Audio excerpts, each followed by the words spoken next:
Hello everybody, my name is Boulevard and welcome to the final Tournament Tactician before the World Championship Qualifier.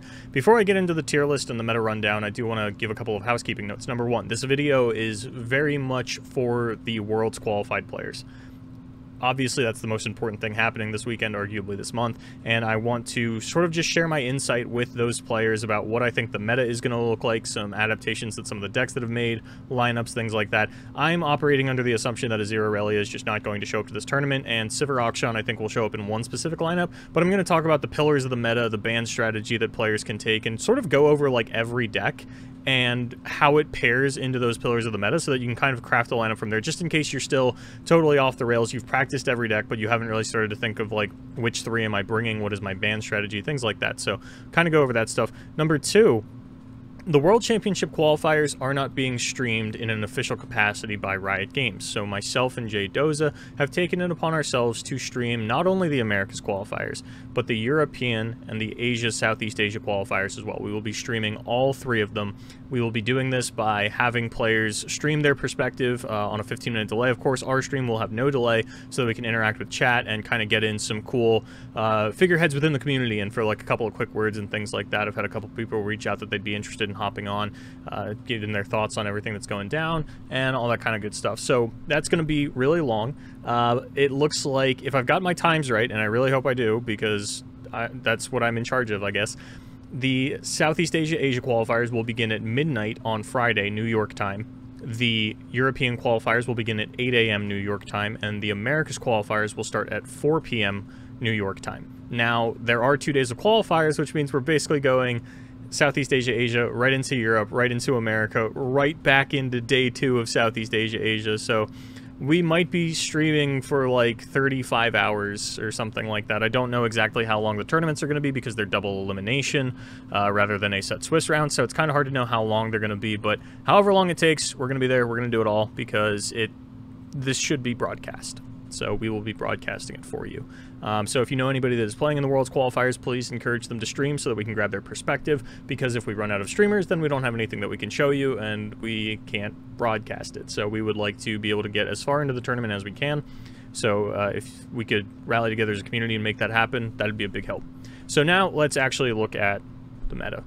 Let's talk about the meta staples, what you should be looking to ban, lineups, things like that. So obviously Draven Scion, Darkness Control, and Zoe Nami I think are going to be the 3 big decks that players are looking to ban most often. Of these, I think Draven Scion is the most targetable, but I also think that it is one of the most powerful as well as consistent. Like, Nami Elusives is probably the most powerful of these 3 decks, but it is not the most consistent. I do think that goes to Draven Scion. It's a deck with a very low floor and a very high ceiling, and this will probably be the most popular deck in the event if the opening weekend and the ladder are still any consideration. Although I do expect Draven Scion to probably be the most overrated deck of the event. I think it'll have a very high presence, and I don't think it'll actually push that many players into the top 6. Even if you look at the ladder right now, Draven Scion is very present within the top 50 of the Americas ladder, but it doesn't really get thick until like the mid-20s. Not until you get down into like the low teens and the 20s are you seeing like, okay, now everybody's on Draven Scion. In the top 15, there's like 3 Draven Scion players, or at least there was when I was checking yesterday. So I think the deck is very powerful. I think the deck is very exploitable, but you do have a lot of wiggle room as a good player. This is a deck with a low floor and a high ceiling. I think that you can be very expressive with this deck, but there's a lot of options when it comes to Piltover on Noxus, so I think that you are going to get away with running this deck because it's hard to target. Like, it is easy to target Draven Scion, but it is scary to do so because of how many good Piltover on Noxus decks there are right now, just Draven decks in general, that it's not something that you can really rely on people bringing, because obviously like Draven Ezreal exists and even discard aggro exists. But we'll get into that a little bit later. Scouts, I'm going to stand by as tier 1. It's not just Stony Suppressor, it's just I think that triple rally lineups are like actually really, really good right now. You do need to figure out which Poppy deck you want to put the Poppy in, because like obviously Lulu Poppy is very good. Poppy is better than Quinn, but you can run the deck without Quinn. I know there's also Tristana, Poppy, Yordles in arms, so you really just want to find your Poppy deck and then build out your other Demacia rally decks, because there are sort of 4 good ones. There's Scouts, there's the Lulu Demacia, be it Zed or Poppy. I think Tristana, Poppy, Yordles, and Arms is, like, fine. I haven't really touched the deck at all, but I do know that it put up a couple performances in the opening weekend's tournaments, and I think this is where Sivir Akshan still fits into the meta, is, like, as arguably the 3rd best rally deck. That might just be what you round out your lineup with if you're playing Scouts and then you're also playing Lulu Poppy. Maybe you go Poppy here, Lulu Zed. That's kind of why Lulu Zed is up here, because you can, like, this deck doesn't have to play Poppy. They do look very different, though, because this one is more of, like, a Scouts list, but that's not really important. This is actually Bandle City Demacia, by the way. I know it's over here as Ionia, but Lulu is played as a Bandle City card in this deck. So, down to Darkness Control. I don't like the Go Hard version. I don't know what matchups this is supposed to be spiking, and unless you're running Catalog of Regrets, I'm really not a fan of Go Hard right now. But Vygar Senna does get a big pass as the mini-morph deck of the format. It's like the best Bandle City deck out there, except for Bandle Tree, but I'll get into Bandle Tree in a second here. But I do think that Darkness is going to be very popular. It has a good matchup into Draven Scion. It can do pretty well into Nami Elusives if you can, like, pump up your Darkness early enough, because Nami Elusives, for the most part, is not playing the game for the first 3 turns. They're trying to set up that double trouble into the Nami, or at the very worst, like, they're throwing out like a Zoe on one or a Sparklefly on two. Like, they're not really doing anything in the early game, and that's exploitable for a lot of decks. I've struggled against Darkness decks when they open the Acolyte that allows them to strike and increase their Darkness damage, because I can't block that for like 4 turns.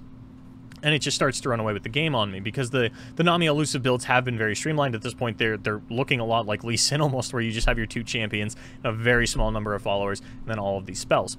So I do think that Darkness Control is actually pretty well suited into the other decks that you're going to be seeing, and I still think we're going to be in a control meta.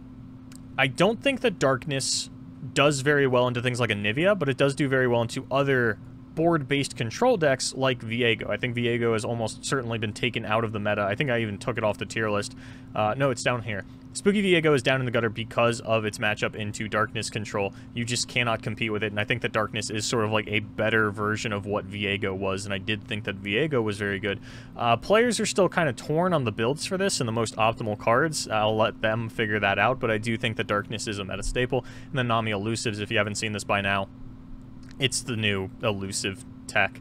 It's pretty good. It's not super consistent. If you don't draw Nami, you're in a rough spot. You can salvage it a little bit with Shelly, but Nami herself is, like, not super protected, especially since a lot of the decks aren't running Bastion, so I think that Nami is really hyped up by a lot of the top players. I'm personally not sold on it being as good as everybody makes it out to be, but I'm totally willing to be wrong on that one. You guys have been testing. You know how good this deck is, whether or not you want to bring it. And I think that a lot of people are going to look to ban this one out. This will probably be one of, if not the most banned decks on the weekend. Lulu Demacia kind of went over. Bandle Tree, I think, is actually potentially like one of, if not the best tournament decks right now. Because if we are going into a control meta, you know, you look at these rally decks, and you look at Draven Scion, you look at Nami Elusives, like, you look at Nami Elusives, and you're like, oh, all I have to do is kill Nami and I win the game. No problem. Darkness, all I have to do is, like, control their champions. It's a very board-based aggro deck. I can outgrind that. You look at Draven Scion, and it's not doing particularly well into control, especially Freljord control, like Anivia, because you can just Frostbite the Scion. It's really not an issue for them. And I think Anivia will outgrind Darkness Control, but I'll get to Anivia in a second. So the thing that Bandle Tree does is it is a near unwinnable matchup for Control. We've even seen Darkness start to main deck copies of Crumble every now and then in order to deal almost specifically with Bandle Tree. It goes a little bit too wide and mucks up the board too much for Draven Scion to get through. I would imagine it gets to play a similar game against the rally decks. And overall, I think that the win condition being hard to interact with, the deck really not caring about your life total and being able to just set 6 wide on the board for most of the game, makes this one of the best suited tournament decks for this weekend, especially if you're looking to, like, ban Nami Elusives. Because I do think that is the one deck of the big 3 that the Bandle Tree is going to struggle with. And I'm not sure how it does into rally lineups.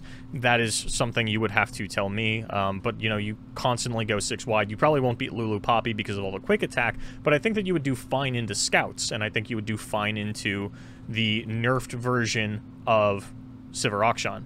So I do think that Bandle Tree might actually just be, like, the breakout deck. I think this is going to be a phenomenal choice for players to take into the tournament. And Anivia, I think, is along a similar vein, where you should do very well into Scion, you should do very well into Darkness Control. Yes, they have Mini-Morph, but the odds that they line up all 3 Mini-Morph on all 3 Anivia is very low, especially when you are playing 6 Anivia in the form of Entreat, where all you have to do is, like, kill Anivia as soon as you see her, right? Either Glimpse Beyond or Gluttony, get her into the death pool. And for that reason, I do think you should probably be putting Gluttony back into the Anivia deck, but I think that Control is very well suited to take down everything that you are seeing on the top end. Maybe not as good into the rally decks as you want to be, but like the Lulu Poppy deck does stay very low to the ground, is pretty susceptible to Avalanche, and I think that you could really find success with, like, Anivia, Bandletree, and you know, something else. But these are, like, 2 decks that I haven't really seen anybody talk about in terms of building out their lineups, and I definitely think that you should not sleep on these decks. Down in Tier 2, I have another deck that I think is getting slept on a lot, and that is Thralls. I actually think that there is a big window for Avalanche to be very good in this meta, as well as Blighted Ravine. Blighted Ravine is actually better than Avalanche because you can't Rangers resolve it, and the Lulu Poppy deck is extremely susceptible to Avalanche. Not so much Ravine, unless you have the attack token on 4 as the Ravine player, otherwise everything just gets buffed up with Poppy. But even if they have, like, Poppy and a Rally on 4, right, that means they only have a 1 and a 2 drop on board. You could probably clear that with the Avalanche anyway. So I do think that Avalanche decks are very well positioned. I think that you also just have Frostbite for the Draven Scion, and, you know, you get out these 8/8s early enough, and nothing is really dealing with those. Darkness is trying to, like, chip them down with multiple Darkness, but that's not really getting online until Senna comes down on turn 5. You have Frostbite to deal with the Senna, to deal with the Scion, to deal with the Nami elusives, and I think that this deck is actually really well positioned. You would probably still look to ban Nami elusives, but I'm confident in its matchups into both Darkness Control and Draven Scion as, at the very least, winnable. But I think that Thralls, with the right hand, doesn't really lose to anything else and can even push over things like Bandletree because you have Overwhelm on these massive units. I think it's really well positioned. I think people are kind of sleeping on it, and I think that Endless Devout actually did a lot for the deck, especially if the aggro players are moving from burn-based strategies into Demacia rally-based strategies. You don't have to play Kindly Tavern Keeper, which was one of the clunkier cards in the deck, and Endless Devout helps a lot in those games where you're clunked up on your landmark countdown cards and you don't really have any Thralls to go alongside it, or you find a Thrall really late and, like, you only have a Preservationist. That'll get you the Endless Devout immediately. As well as just, like, not being a terrible Talia target or a terrible Promising Future target. So I do really like the way that Thralls is shaking out. Draven Ezreal. There's a couple different builds here. There is the traditional Draven Ezreal. I believe I stole my sample list from Damien. Something that I've seen players do that I'm actually a really big fan of is, like, yeah, playing the Lost Souls and maybe even playing, like, a copy of Scion. Not every Draven Ezreal player is playing the Lost Souls, but I am a big fan of it, just having this additional top end. Even if you just want to, like, summon the Lost Soul to get that infinite value train going, I think that having access to big challengers is pretty impactful for Draven Ezreal. But if you're not playing Lost Souls, then for the most part, players have been cutting down on, like, Rummage and Get Excited and going for Station Archivist and these other sort of new cards. Draven Caitlyn is on a couple copies of Piltover Peacemaker as well, sort of going down on Mystic Shots and playing the Peacemaker because it helps out with Tribeam and Populator. I'm a bigger fan of Draven Caitlyn right now. I think that we are going to run into a lot of Sharp Sight decks, which will reduce Ezreal's effectiveness. I don't think your burn is really going to stick in a way that you want it to in the early game, and I think that having access to these Hex traps are going to clear out board states in a lot of the go-wide Demacia matchups that you're going to be dealing with. I think it's a little bit better against something like Draven Scion even. And overall, I'm a much bigger fan of the Caitlyn version of this deck. That's personal preference, though. You've been testing Draven Ezreal. You know what's going on. But I do think that the Caitlyn is better from what I've been seeing of this deck as of late. Lee Sin, as I had mentioned on part 1, kind of an awkward spot where, like, there are mini-morph decks in the format in the form of Bandletree and Darkness Control, but I don't think you're ever going to run into a triple mini-morph lineup, and Lee Sin should still be able to sneak through the cracks in that regard. I'm not sure how good it is, just because things like Draven Scion don't have too much of a problem going over the top of your Eye of the Dragon. These rally decks are something that Lee Sin has struggled with in the past, and I'm not super confident in it. That's why it's in Tier 2, but there's so many good Lee Sin players in the tournament, especially when we look outside of Americas. I think Asia has the best Lee Sin players in the world, and I think it's going to be very prominent in that tournament. So I'm going to kind of look to that to understand better where Lee Sin fits in the meta. It did win a tournament on the opening weekend, and people really wrote it off because of Minimorph, but I don't know how it's going to handle things like Nami Elusives and Draven Scion and Darkness Control, this kind of new stuff. It's not a deck that you can really ladder with, and I haven't really been scrimming, but if you are a confident Lee Sin player, then I wholly implore you to bring this deck. I think it has been and will remain one of the best decks in the game. Nami Elusives, but the Bandle City version is down in tier 2 because I don't think it's anywhere near as good as Nami Zoe.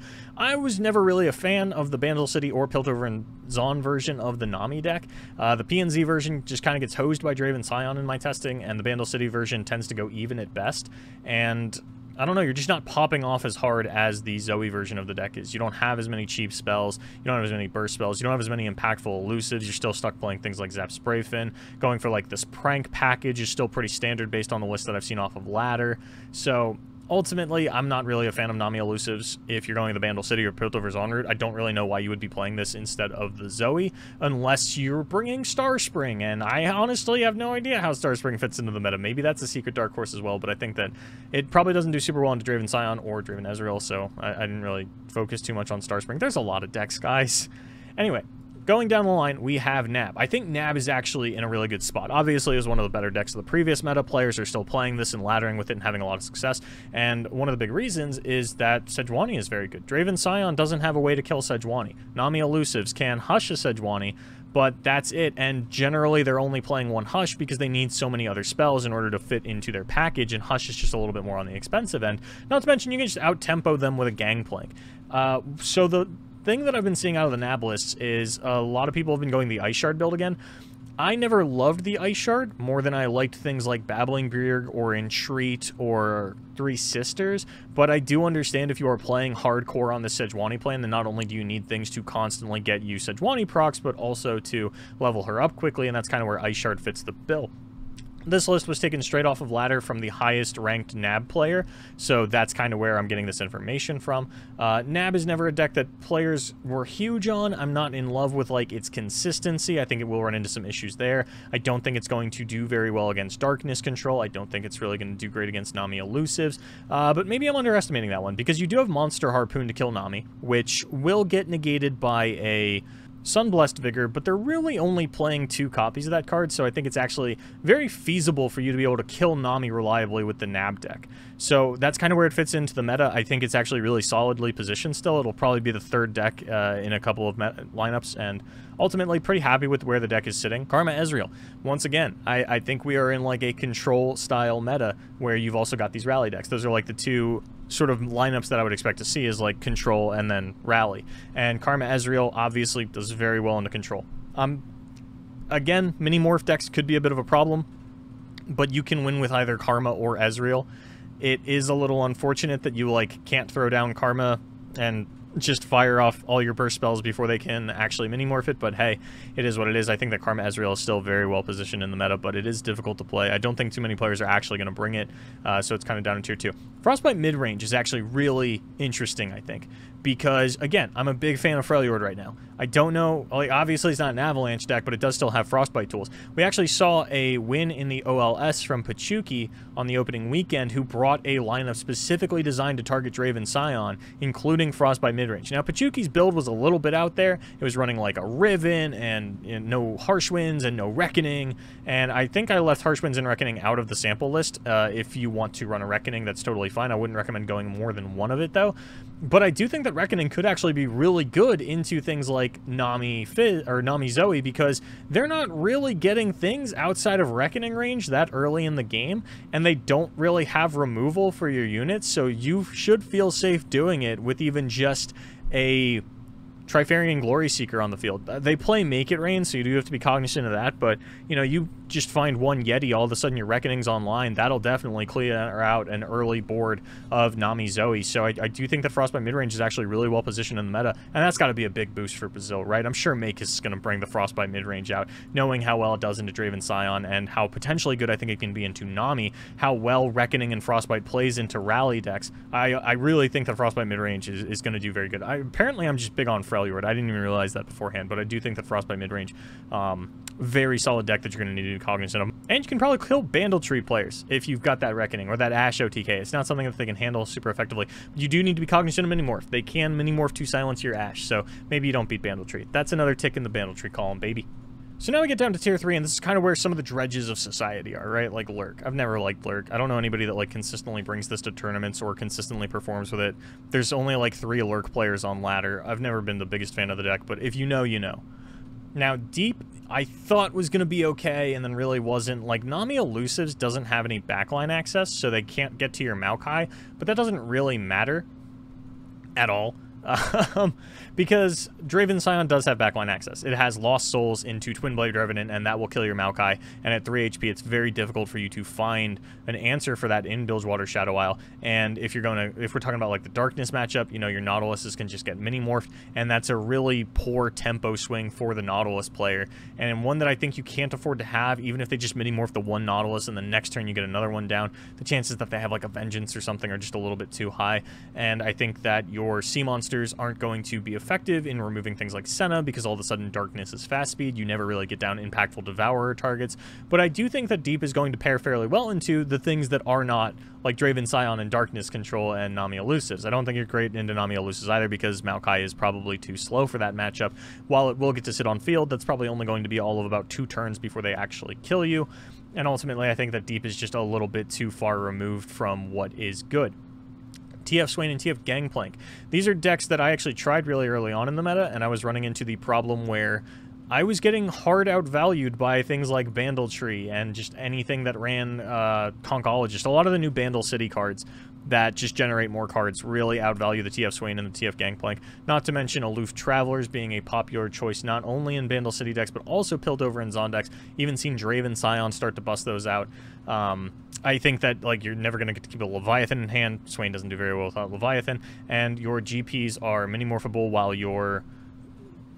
like, I don't think GP is a high enough impact finisher on his own in order for it to be like really good here. I think that like Nab is just a better version of what TFGP wants to be doing, whereas I kind of thought the opposite in the previous meta. So that's kind of where things have happened, right? Is I think Nab has kind of swapped with TF Gangplank, where you're not outvaluing people anymore. The Gangplank alone is not a solid enough win condition, and Swain is just borderline unplayable because you probably can't hang on to a Leviathan. Pirate Aggro.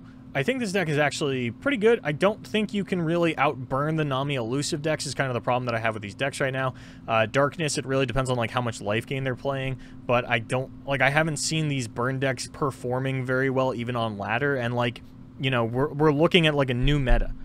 And that's traditionally where aggro should be performing its best. So for Pirate Aggro to still not even be performing under those circumstances just goes to show you like how organically countered I feel it is by the meta, and that's kind of why aggro players are going to be switching over to Triple Rally instead of these burn strategies. You can't be running like low impact units.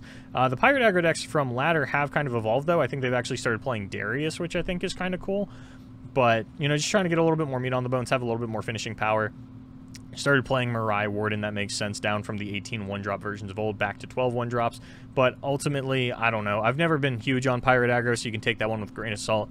But that's kind of how I'm feeling for that one. Discard Aggro, it's probably just the third best Piltovers on Noxus deck right now. And while it got some cool new tools, it's not Draven Scion. You know, your Jinx is still going to be vulnerable to things like Twin Blade Revenant and all of these Darkness cards, and I don't think you're outracing Nami Elusives, because even if you have blockers for the Sparklefly, it's still getting you a lot of life again. But I think in last meta, I said that if you are playing Noxus Burn, you really want to focus on Noxian Fervor, and I still think that's true, because if you are planning on trying to out-aggro the Nami Elusives, they don't really have any interaction for you Noxian Fervoring your Poro Cannon unit in order to dodge their Sparklefly. They are just going to have to take that damage. And all it really takes is one well-timed Noxian Fervor for you to actually swing that matchup back in your favor.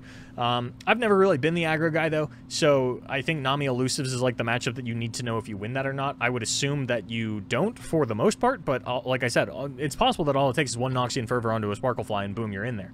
And because they are taking a more passive early game, because they're usually trying to set up for like double trouble, they're even from like a deck building perspective, even if they're like, okay, yeah, in this matchup I can't wait for double trouble, it's hard for their deck to play a different style. And I think that, you know, the more I talk about it, the more I'm like, yeah, aggro actually probably does beat Nami Elusives, but I'm not solid on that, so that's a matchup you should be testing if you're looking to bring that. And then Spooky Viego, I think, is just totally thrown to the wayside as like a worse Darkness deck.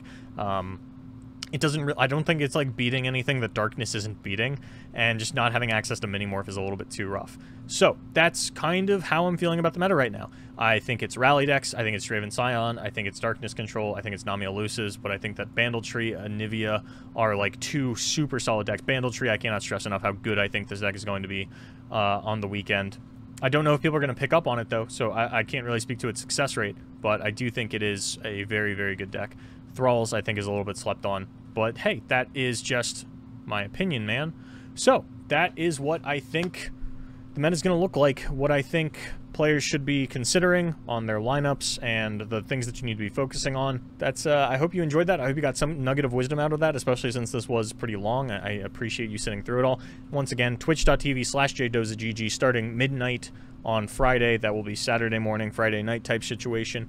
Should be when the SEA Asia qualifier is starting, and when my JDoza and myself will be going live to broadcast all 3 regions World Championship qualifier rounds.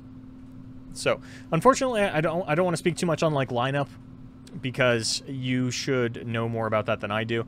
But I do think that usually a lot of these decks that I'm talking about is like tier 1 or even tier 2 beat like at least 2 of these tier 1 decks. So I wouldn't, you know, go hard targeting things. I think that's a little wild unless you want to target Namiel Luces, but it's a small subset of players that has really been hyping this up. I don't know how consistent it's going to be. Like, we could be on another TFIZ situation, right, where you're like, oh, I can counter this, and you just can't counter it. So I'd be wary of targeting Namiel Luces, and I wouldn't recommend countering or targeting anything else, because I don't think it'll be popular enough. But I do think the rally lineups are something that you really need to focus on, is like, hey, this is probably the aggro lineup, I think, is like the one nugget of wisdom that you should be able to take away from this at least. So thank you so much for watching, everybody. My name is Boulevard. As always, good luck in your tournaments. And of course, if you are a Worlds Qualified player, you do want to help us out in getting some footage. Stream your tournament. Tell us that you're going to be streaming your tournament. Send it to myself or JDoza on Twitter, Discord, wherever you got to do it. Make sure that we see it. Put a 15-minute delay on your stream, as Riot has recommended. We will not be putting a delay on our stream, because everybody will be 15 minutes delayed, and we cannot use spectator mode because it is on a separate client. So that's that. Thank you. Good luck.